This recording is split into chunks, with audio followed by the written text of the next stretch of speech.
Hello, my friends from the internet. Welcome to D365 Finance and Operation MCP Server demo. So first we will cover the introduction. So this is a D365 Finance and Operation MCP Server that works on OData endpoints, and it just does not go to D365 OData and call the APIs. Instead, it actually caches the metadata and then locally search that to understand the APIs it need to call. So that's how it works. So we have a finance and operation over here, and then we have MCP server. We have two modes of authentication. One is user authentication, other is client credential authentication. Then the MCP server is in Python and it's using a standard MCP SDK. Then it uses SQLite to store the local data, metadata cache, and we can have multiple environments. Like in a typical scenario, we have UAT, SAT, and production, so we can create profiles and direct our queries. So we can configure this in GitHub Copilot, Cloud Desktop, or we can build our own custom agents. So that's the architecture. Let's see some of the prereqs to set it up. To set it up, we need either GitHub Copilot with the VS Code. We can use Cloud Desktop or any other client or assistant that has that can use MCP. Okay, so then you need the Copilot's subscription, and you need to have access to D365 environment. You need to have an application ID, client secret, and tenant ID. But yeah, if you have access, you will have that. Then we need to install UV, and you can install it from their website. And also there is my blog. I will link that in the video notes. Okay, so for the authentication, because for this demo we will use client credentials, and then we will do some work. So this is the JSON you need to copy under .vs code folder, then mcp.json file, and then it will start the magic. So I already have created this. You can see that, and let me click this start button. Then it will ask me to enter these inputs, and then we will see what happens. Okay, so let's add these credentials now. First is client ID, then we need client secret, then we need tenant ID. So I enter those, and that's it. It's starting. I have debug mode on, so if I see more information output, I will see more detail. Okay, so we will have some chat with the finance and operation MCP server. I have a GitHub Copilot chat open. It's in agent mode. I'm using Claude Sonnet 4, and first let's see what we have. So if you see, we have a bunch of functions available for us from different MCPs. The ones we are interested are D365 finance and operations. All of these we have 34 of these. So if you see, we have not provided any environment in our config. So let's see first. Let's ask it if it has any environments configured. So I'm going to start a new chat. List FO profiles. So let's see what happens. So because this is running the first time, it's asking me to grant permissions. I granted it. This is list profiles function that is calling. It says there is a none, and you can create one. So let's say create one. Create profile for this is one box using client credentials. Let's see.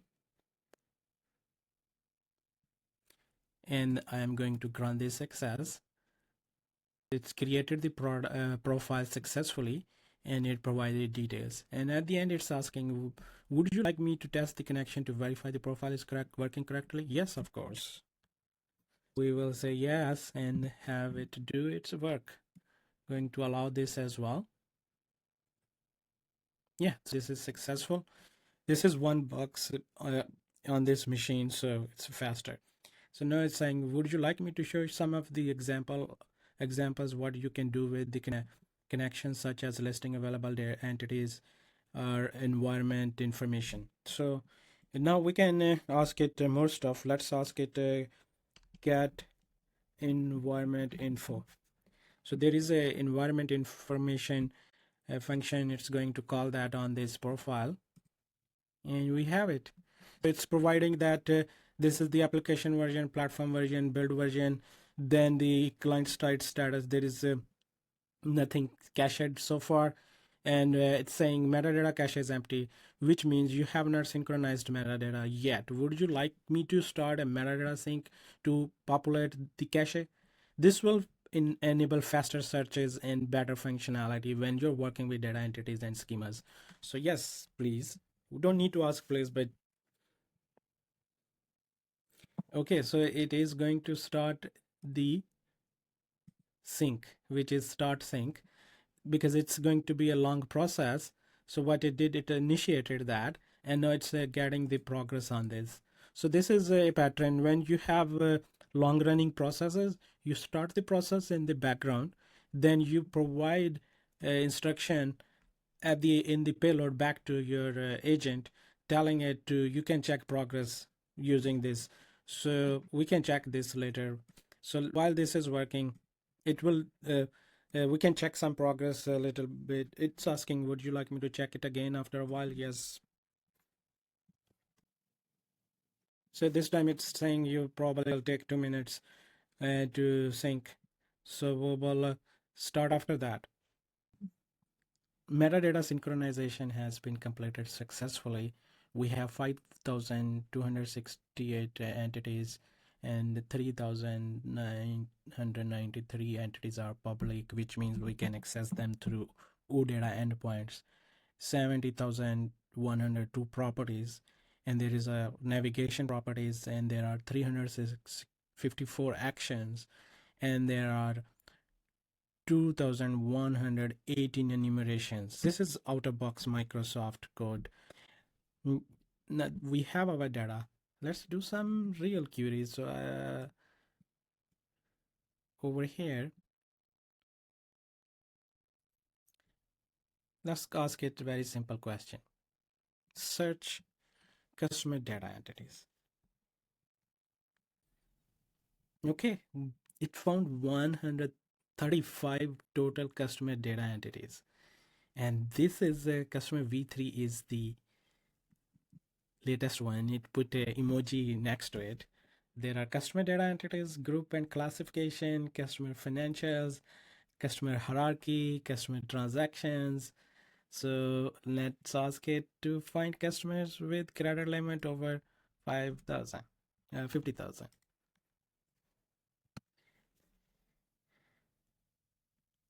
So previous call was locally served. This is going to go to D365 because it's queuing our data entity. And we can see it there is error. Let's see what happens. So it's calling the schema and to understand to fix the error. So this is going to fetch all the fields and their names, because we need to use singular name.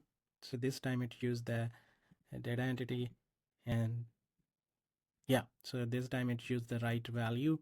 We can in our prompt we can enforce these, but this is very open-ended question. It did a great job. It figured out what it need to do in a couple of tries, and it figured out the solution. Let's ask this question. Get me customers having more balance than. Okay, great. Found the customer balance data, and let me search customer aging and outstanding balances. So perfect. I found cust age balances entity, which should have customer outstanding balances. This is amazing. And I can see the aged balance entity has the customer account and various aging periods, but I need to find total outstanding balance. Let me also check. So this is so amazing that it's reasoning about that as well. Okay, so we will let it work. Excellent. Found 41 instances where customer balance is exceeding their credit limit. Now, let me get customer names by joining with their customer information. Okay, awesome. There you go. So with simple prompt and these tools, without no prior knowledge, it did fetch us the customers with having outstanding balances over their credit limit. This is amazing.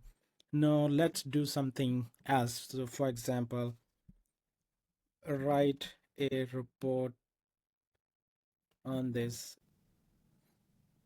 Okay, we have our report. 7 unique customers with credit violation, 4.1 million total excess exposure. This is a Contoso demo database, so that's why. But nevertheless, real world have similar problems on probably lower scale, but we want to identify these type of problems. Imagine these tools in hands of end users. There is a user authentication that I will cover in next one. Just imagine you give this power to end users and they can ask questions on the real time.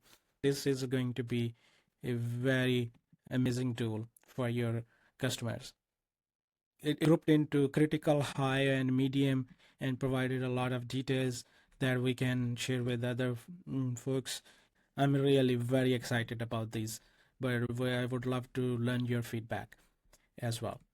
While I have you here, I want to show you two prompts I created. One is send notifications, and the other is who am I.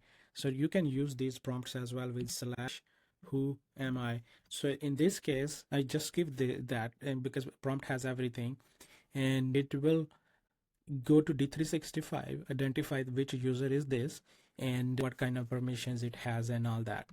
So because this is a client credentials, but in case of user credentials, it's also going to be very handy tool. So okay, it came back. The user is admin, and person name, and the contact information, organizational references, security role, the environment it's connected to. These are when you have multiple environments and you are deep in conversation, you want to know more information. Probably this is a handy prompt. Let's do the other prompt, which is my favorite one. In D365, Microsoft has notification, and whenever they release new features, you see the notification there. Or if a required batch job is withhold, you will see the notification, and you can start that. You can use that feature to notify your users, such as you develop some new feature for them. You can send a notification. This prompt will do that. So let's send a notification. Send an exciting notification to admin. We can send it to group of user, all user. Just for quick reference, I will just do the admin.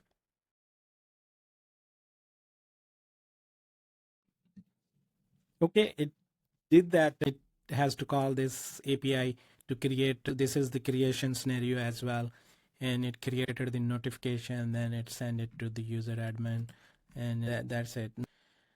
Exciting news from D365 Finance and Operation team. Amazing updates are coming your way. We have enhanced the system with incredible new features that will boost productivity by 300%. So the LLM is amazing, making up stuff. Check out the latest improvements and join us in the celebration. There you have it. These are the tools we have. There are 34 tools covering different scenarios, and the documentation is at GitHub as well as on my website. I will put everything in the video notes, and would love to learn about your feedback and see you in the next one. Thank you.